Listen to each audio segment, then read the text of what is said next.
You noble diggers, all stand up now. Welcome, comrade. Never forget the forms. Hello, my friends, and welcome to my channel. Today we're going to be talking about Zohran Mamdani and his victory in the New York City mayoral race.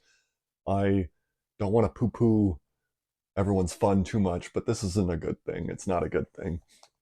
He will only serve to discredit real leftists, and I know real leftists who don't achieve anything and only talk on the internet, but he's not a true leftist, and we're going to get into it. But first, a little bit. My dad was talking to me and he said some guy at work was like, can you believe they elected a communist? And it's like, oh, right? He's not a communist. And my dad was like, he's a democratic socialist. And I was like, oh, wait a minute. That's not true. He's a liberal. He's like to the right of democratic socialists. He might be a social democrat. I think that's more accurate.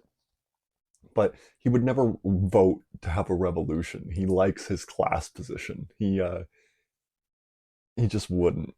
And also, before we get into it, I'm going to recommend you a Marx reading. I'm going to attach in the description below.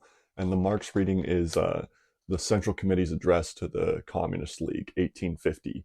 And it goes over the revolution of 1848 that we were talking about in our last episode on the entire history of Western philosophy, and the betrayal of the bourgeoisie parties who partnered with the proletarian parties to overthrow the royalist parties. As soon as they got their power, they turned around and stuck it to the workers.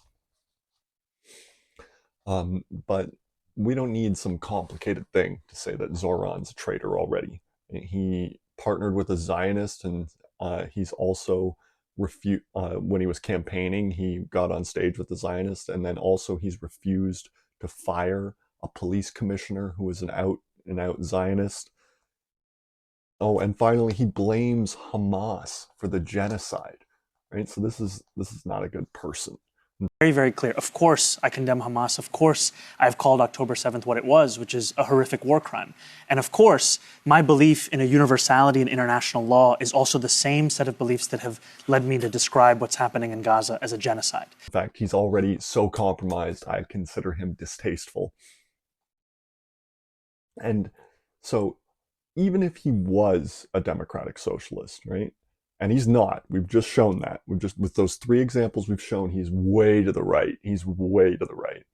He's a social democrat at best, probably a liberal. You got to remember that the democratic socialists killed Rosa Luxemburg. They betrayed us.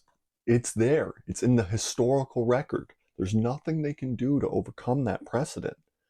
And, you got to think about what's his position now, right? He's got material interests to advance his power, to keep his power.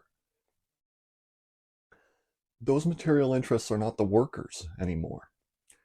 He's signaling, Vad Empanada said this, I'm stealing it. He's signaling to the people above that he's willing to play ball. But what he's really signaling is that he doesn't give a damn about leftist policies. Thank you. Have a good day.